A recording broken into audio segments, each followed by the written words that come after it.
जब मन शांत होता है तभी जीवन की सच्ची दिशा दिखाई देती है। ये कहानी है एक ऐसे बालक की जो साधारण था लेकिन उसकी इच्छा असाधारण थी, जिसने न धन का सहारा लिया न भाग्य का, बल्कि अपने भटकते हुए मन को साध कर वो कर दिखाया जो बड़े बड़े ज्ञानी भी नहीं कर पाते। यह सिर्फ एक कहानी नहीं बल्कि हर उस व्यक्ति की यात्रा है जो अपने अंदर के तूफान को पार कर एकाग्रता की रोशनी तक पहुंचना चाहता है। ये कहानी आपको न सिर्फ ध्यान देना सिखाएगी बल्कि आपको खुद से मिलवाएगी। आइए चलते हैं उस समय में जहां गुरुकुल की मिट्टी में ध्यान की ध्वनि थी और एक छोटे से बालक के भीतर बसी थी असीम शक्ति। बहुत समय पहले की बात है। भारत के एक छोटे से गांव में एक गरीब किसान का बेटा रहता था। उसका नाम था आरुण। आरुण का जीवन बहुत साधारण था। मिट्टी के घर में जन्मा, रोज खेतों में पिता के साथ काम करता, स्कूल नहीं जा पाता, लेकिन उसके मन में कुछ अलग करने की इच्छा थी। जब गांव में कोई साधु, संत या कथावाचक आता, वो घंटों बैठकर सुनता, भले कुछ समझ में आए या ना आए, पर उसे अच्छा लगता। एक दिन गांव में एक वृद्ध महात्मा आए। उन्होंने लोगों को बताया कि असली ज्ञान गुरुकुल में मिलता है, जहां विद्यार्थी सिर्फ पढ़ते नहीं बल्कि खुद को समझना सीखते हैं। आरुण उस रात सो न सका। सुबह उसने पिता से कहा, बाबा मुझे गुरुकुल जाना है। पिता ने उसकी आंखों में चमक देखी और बोले, बेटा हमारे पास धन नहीं, पर अगर तू मेहनत से पढ़ेगा तो यही हमारी सबसे बड़ी कमाई होगी। पिता ने अपनी बकरी बेच दी और आरुण को एक छोटी सी पोटली में 2 कपड़े, थोड़ा अन्न और 1 लोटा देकर विदा किया। आरुण कई दिनों की यात्रा के बाद जंगलों के बीच बसे एक प्राचीन गुरुकुल पहुंचा। वहां के आचार्य गुरु वशिष्ठ थे, एक कठोर अनुशासन वाले पर भीतर से बहुत दयालु। गुरुकुल का जीवन। गुरुकुल में नियम थे, सुबह 4 बजे उठना, नदी में स्नान, ध्यान, फिर अध्ययन, दोपहर में यज्ञ, शाम को सेवा, रात को अध्ययन। कोई खेल नहीं, कोई मस्ती नहीं, सिर्फ नियम, अनुशासन और साधना। बाकी छात्र बहुत शांति से ध्यान करते थे, पढ़ते थे, मंत्रों का जाप करते थे, पर आरुण, उसका मन हमेशा भटकता। जब ध्यान का समय होता वो पेड़ की ओर देखने लगता। जब सब पाठ याद करते उसका मन हवा में उड़ते पत्तों की ओर चला जाता। जब यज्ञ की आहुति दी जाती वो धुएं में आकृतियां तलाशता। गुरु वशिष्ठ ने कई बार टोका, आरुण जब तक तू मन को नहीं साधेगा कुछ नहीं सीख पाएगा। ज्ञान वहीं जाता है जहां मन स्थिर हो। आरुण खुद को बहुत छोटा महसूस करता था। उसे लगता था कि वो कभी ध्यान नहीं लगा पाएगा। रातों को जागकर रोता, खुद से पूछता, क्या मैं कभी वैसा बन पाऊंगा जैसा बाकी छात्र हैं? मन से लड़ाई की शुरुआत। एक रात जब सभी सो रहे थे वो अकेला नदी किनारे गया। वहां चांदनी फैल रही थी, पेड़ झूम रहे थे। वो एक पत्थर पर बैठ गया और आंखें बंद कर लीं। कुछ पल शांत रहा, लेकिन फिर मन दौड़ने लगा। घर की यादें, माँ की बातें, खेत, बकरी, वो दोस्त जो पीछे रह गए थे। पर इस बार वो उठा नहीं। उसने खुद से कहा, भागने से नहीं चलेगा, मुझे टिकना होगा। वो हर दिन सुबह जल्दी उठता और ध्यान करता। धीरे धीरे वो 5 मिनट बैठने लगा, फिर 10 मिनट, फिर 15। शुरुआत में पैरों में दर्द होता, पीठ अकड़ जाती, लेकिन वो रुका नहीं। गुरुकुल के कुछ छात्र उसका मजाक उड़ाते, देखो ये गांव वाला क्या ध्यान लगाएगा, इसे तो लगता है ध्यान लगाना कोई खेल है। लेकिन आरुण ने अब कुछ सुनना बंद कर दिया था। अब वो दूसरों की बातों पर ध्यान नहीं देता था, सिर्फ अपने अभ्यास पर। उसका एकमात्र लक्ष्य था मन को साधना। गुरु वशिष्ठ अब उसकी कोशिशों को देख रहे थे। एक दिन उन्होंने उसे ध्यान करते हुए देखा। धूप तेज थी, पसीना बह रहा था, लेकिन आरुण एक जगह स्थिर बैठा था। गुरु वशिष्ठ मुस्कुराए। उन्होंने शिष्य से कहा, अब यह बालक साधना के पथ पर चल पड़ा है। आरुण को अभी मंजिल नहीं मिली थी, पर उसने पहला और सबसे बड़ा कदम उठा लिया था। मन से लड़ना शुरू कर दिया था। अब वो सिर्फ किताबें नहीं पढ़ता था, अब वो खुद को पढ़ रहा था। फोकस उसके लिए अब सिर्फ ध्यान लगाना नहीं, बल्कि खुद से भागना बंद करना बन गया था। एकाग्रता की गहराई।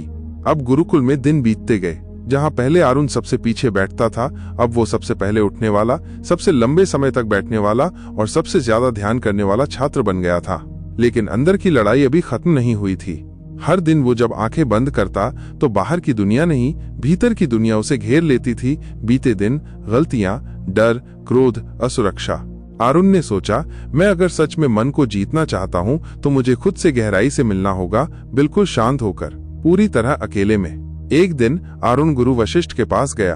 उनके चरणों में झुककर बोला, गुरुदेव, क्या मैं 1 सप्ताह मौन व्रत रख सकता हूँ? मैं खुद को भीतर से देखना चाहता हूँ। गुरुजी ने उसकी आंखों में सच्चाई देखी। उन्होंने सहमति दे दी। जाओ, जंगल में रहो 7 दिन, कोई बात नहीं, कोई पुस्तक नहीं, सिर्फ मौन, ध्यान और आत्मनिरीक्षण। अगली सुबह आरुण एक छोटी थाली, एक जलपात्र और एक चटाई लेकर गुरुकुल के पीछे स्थित जंगल में चला गया। वहां एक विशाल वटवृक्ष के नीचे उसने ध्यानस्थ होने का निश्चय किया। पहला दिन शरीर बेचैन, दूसरा दिन मन बार बार उठकर भागना चाहता, तीसरा दिन भूख, मच्छर, नींद, भय। पर चौथे दिन कुछ बदलने लगा। चौथे दिन सुबह जब सूर्य की पहली किरणें पत्तों पर गिर रही थीं, आरुण की सांसें धीमी हो गईं। उसने महसूस किया हर विचार एक बादल जैसा आता है और चला जाता है। जब हम उसे पकड़ते हैं तब मन अशांत होता है, लेकिन जब हम देखने लगते हैं तब शांति आती है। वो भीतर गहराई में चला गया। पांचवें और छठे दिन वो खुद को भूल गया, न शरीर का बोध, न समय का एहसास। सातवें दिन जब वो लौटा तो उसका चेहरा शांत था, आंखों में गहराई थी, चाल धीमी लेकिन आत्मविश्वास से भरी। गुरु वशिष्ठ ने उसकी पीठ थपथपाई और कहा, अब तू समझने लगा है फोकस क्या है। अग्नि परीक्षा। लेकिन जैसा कि जीवन में होता है, जब भी कोई साधक आगे बढ़ता है, जीवन उसे परखता है। एक दिन गुरुकुल के पास के गांव में महामारी फैल गई। कुछ छात्रों के माता पिता बीमार हो गए। गुरुकुल का नियम था, कोई छात्र 12 वर्षों से पहले गुरुकुल नहीं छोड़ सकता।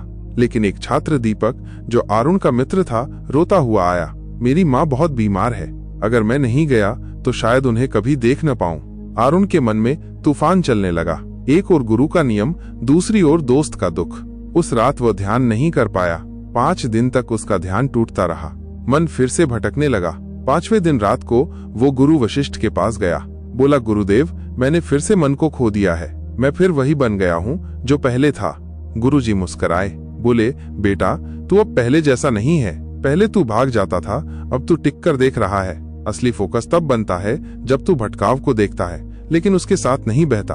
गुरुजी ने कहा, एकाग्रता कोई रेखा नहीं, एक यात्रा है। यह हर दिन की साधना है। अब आरुण समझ गया था, फोकस का मतलब सिर्फ शांत बैठना नहीं, बल्कि भीतर चल रही हर हलचल को जानना और उससे बंधे बिना उसे देखना। अब वो ध्यान में बैठता तो सिर्फ आंखें बंद नहीं करता था, बल्कि मन के हर भाव को जागरूक होकर देखता। धीरे धीरे वह दूसरों के लिए प्रेरणा बन गया। अब अन्य छात्र उसे देखकर ध्यान करने लगे। गुरुकुल में उसका नाम एकाग्र बालक के रूप में फैलने लगा। अब आरुण सिर्फ पढ़ाई नहीं कर रहा था, वो आत्मा को पढ़ रहा था। अब वो सिर्फ सुन नहीं रहा था, वो भीतर की आवाज को समझने लगा था। गुरु वशिष्ठ ने एक दिन सभी छात्रों से कहा, आरुण ने हमें दिखाया कि असली ध्यान तब आता है जब हम मन की सभी आवाजों को सुनते हैं, बिना उनसे डरे। अंतिम परीक्षा और ज्ञान की प्राप्ति। गुरुकुल में 12 वर्षों का समय पूरा होने को था। गुरु वशिष्ठ ने घोषणा की, अब अंतिम परीक्षा होगी। ये परीक्षा न पुस्तकों से होगी, न शास्त्रों से। ये परीक्षा होगी मन की गहराई से। वही उत्तीर्ण होगा जो खुद को जान चुका हो। सभी विद्यार्थी तैयारियां करने लगे। कोई मंत्रों का अभ्यास करने लगा, कोई ग्रंथों का पुनः अध्ययन करने लगा। लेकिन आरुण, वो शांत था। वो वही कर रहा था जो वह 7 वर्षों से कर रहा था, ध्यान, मौन और स्वयं का निरीक्षण। उसे अब ज्ञानी बनने की लालसा नहीं थी, उसे सिर्फ सत्य को जीना था। अंतिम दिन आया। गुरुकुल का मंडप सजा। सभी वरिष्ठ विद्वान और संत पधारे। सभी विद्यार्थियों को एक एक कर बुलाया गया। हर छात्र से गुरु वशिष्ठ ने एक ही प्रश्न पूछा, क्या तुमने मन को साधा है? अगर हाँ तो कैसे? कुछ ने श्लोक सुनाए, कुछ ने ग्रंथों से उत्तर दिए, कुछ ने बड़ी बड़ी बातें की। लेकिन जब बारी आई आरुण की, वो मौन खड़ा रहा। फिर झुककर बोला, गुरुदेव, मैंने मन को साधा नहीं है, मैंने केवल उसे समझना सीखा है। जब वो भागता है मैं उसे रोकता नहीं, जब वो डरता है मैं उसे थाम लेता हूँ, और जब वो शांत होता है मैं उसका साथ देता हूँ। पूरा मंडप एकदम शांत। गुरु वशिष्ठ ने धीरे से आंखें बंद की, फिर कहा, यह है असली एकाग्रता। जो मन को युद्ध नहीं समझता बल्कि उसे प्रेम से समझता है, वही उसे साध सकता है। गुरुकुल ने आरुण को श्रेष्ठ शिष्य घोषित किया। गुरु वशिष्ठ ने उसके कंधे पर हाथ रखकर कहा, बेटा, अब तू गुरुकुल छोड़ सकता है। अब तेरा पथ ज्ञान देना है, औरों को जागृत करना है। फोकस का अर्थ तूने जिया है, अब ये शिक्षा दुनिया को दे। आरुण ने गुरुजी के चरण छुए। उसकी आंखों में आंसू थे, पर चेहरा शांत था। अब वो बालक नहीं था जो पेड़ों की तरफ ताकता था। अब वो युवक था जिसकी नजर सीधी आत्मा की ओर थी। ज्ञान का प्रसार। आरुण अब अपने गांव लौटा। उसका गांव उसे पहचान नहीं सका। कभी जो बालक भटकता था, अब वो साधु सा दिखता था। गांव वालों ने पूछा, तू क्या सीख कर आया?